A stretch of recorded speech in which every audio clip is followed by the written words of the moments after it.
This is a lecture from OpenTuition.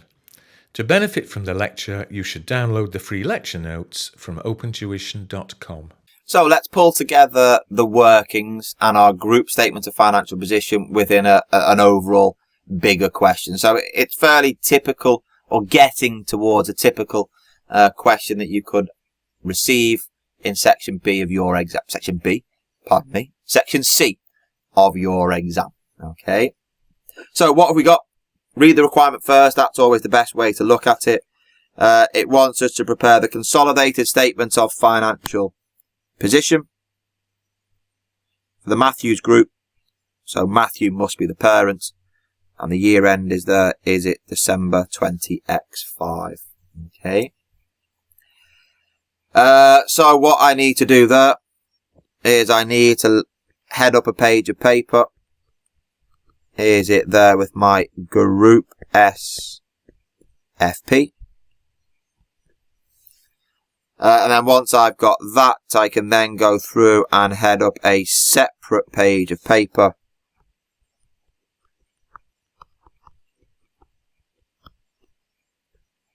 With my workings, can't I?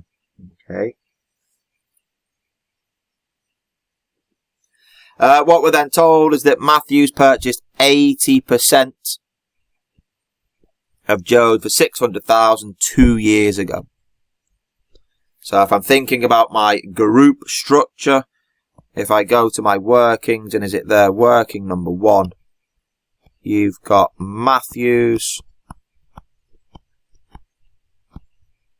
owns, is it 80%, is it Stevens? Jones, careful. So if that's the case, the NCI is at 20%. And the acquisition dates, was it 2 years ago? Okay. Although it doesn't mean much to us at the moment, it will as you come back and start revising bits and pieces. That means here that there is no mid-year acquisition. Okay. We acquired it 2 years ago at that 2 year ago reporting date. But if there's a mid-year acquisition, that becomes a little bit of a challenge. Okay. We're told the retained earnings showed a balance of 100,000, so we'll look at that in a moment. But I really want you to focus on getting the easier marks, okay? And the easier marks here are adding across 100% of the parents' assets and liabilities, putting in 100% of the parents' share capital only, and if this investment was 600,000, then that means that that will be ignored, won't it? Okay. So what I've got there within my group SFP, I've got my non-current assets. Are they 1,000 plus 500? So that gives me 1,500.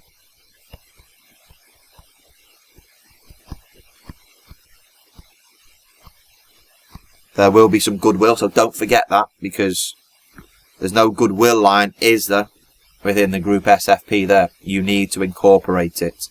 Yeah, so don't forget it. You've then got there, is it your current assets? Was that 800 plus 600? Which gives me 1,400. And once we're done, we'll be able to total those up, won't we? Okay. I've also then got my equity section. So you've got there your equity shares.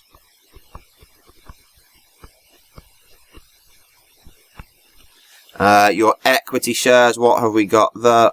Remember that's 100% of the parent, which is there at 500, isn't it? Okay. So there's my workings. My equity shares are there at 500. We've then got my group retained earnings, which is working 5. I will then total that up before I then put in my non-controlling interest as working for. And then I can work out my total equity before I then go through and look at my liabilities. Further down.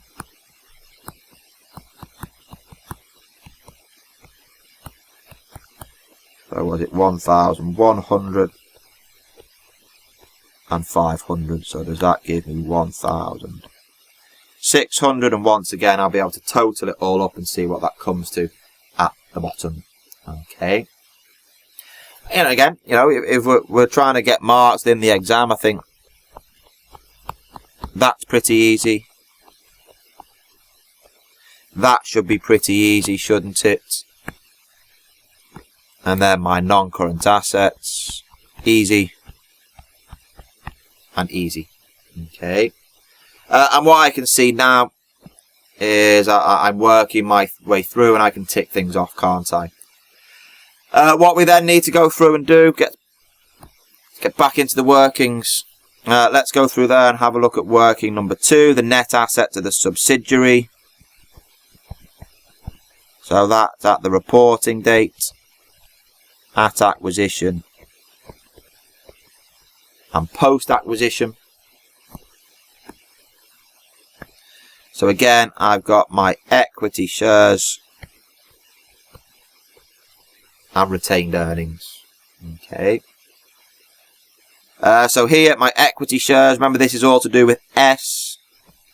So at the reporting date, it's 200 and 400. So 200 and 400, and at this point in time, we can keep it simple at a total of 600 because there's no adjustments to make just yet. In the exam, there'll be lots of adjustments to make, trust me. Okay. We then know 2 years ago that there'll have been no change in the equity shares. So the 200 now, they were 200 then. And then the retained earnings at the date of acquisition, well, we're told that they are 100,000. Okay. So the retained earnings, 100, gives me 300 at acquisition, and post-acquisition of 300. Okay. There we go. Working number 3. This is where we start to calculate figures that appear within the financial statements. Working number 3 is the goodwill. So that takes the fair value of the consideration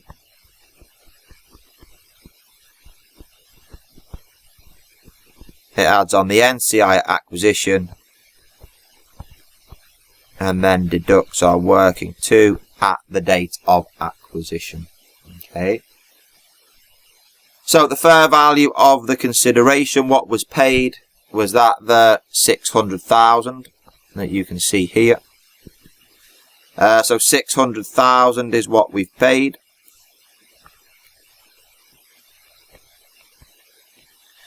The non-controlling interest at acquisition, is it fair value, is it proportionate share method?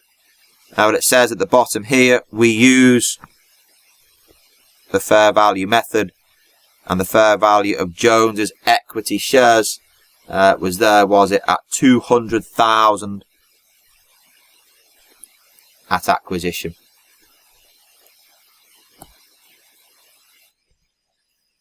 So we've got the fair value of the equity shares. What we're going to go through and assume there is that is the fair value of the non-controlling interest. I think I'll update that just to make it a little bit clearer.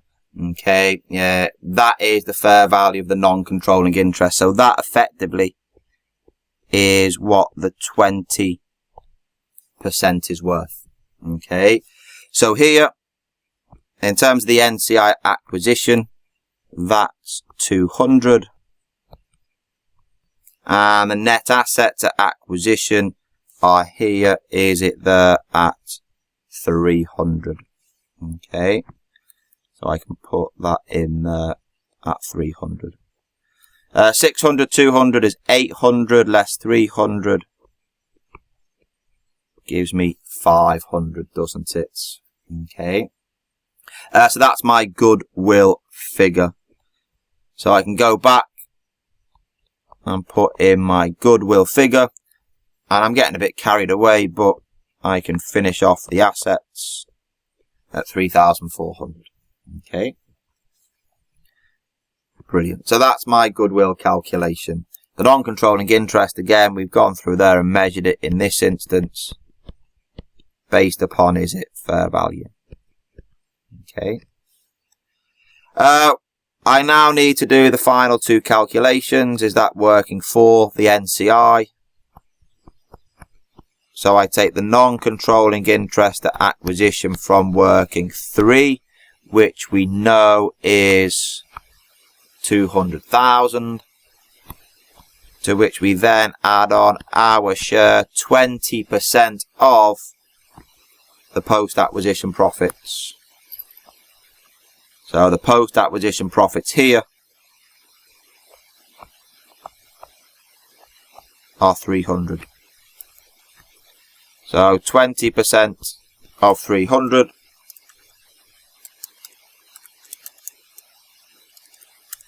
does that go through and give me 60? And the NCI in total is there at 260, isn't it? Okay.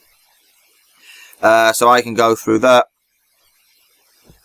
and put in the non-controlling interest. Is that at 260? Okay. Last but by no means least, working 5, group retained earnings, 100% of the parent, plus our share, 80% of the post-acquisition figure that comes from working 2. So I'll clearly reference my working so that the marker can see where we've got those figures from. So 100% of the parent's retained earnings is there as 800.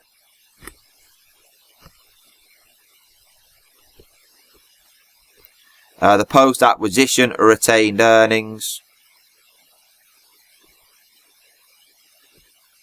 are there as 300, aren't they? So working 5 uses the same figure as working 4. Okay. So you can see it there, there's the 300, and we use the same 300 within there. Okay. 80% of 300 is that 240. So 800 plus 240 is that there 1,040. Okay. If I put in my 1,040, does that give me 1,540? And then my total equity is 1,800. Okay, so what you've got there is that is what's attributable to the non-controlling interest. The 1,800 is then my total equity. And if you then add it together, the total liabilities and equity come to 3,400. It balances. And you get that eureka moment whereby you realise that you've got it right. You may not have, actually. Things can actually balance up and you've made mistakes. So don't focus on things balancing. Okay. The way in which you score marks is you can score marks for each number that you enter. So when you're adding things across line by line, you're going to score credit. When you're putting numbers into the workings, each of the numbers you put in will score you credit. Okay, so don't sit there and go, yeah, it all balances. Great when it does, it's exciting, but that's not the be all and end all. Okay, the likelihood is, in the exam, it won't balance, so just shrug your shoulders and move on.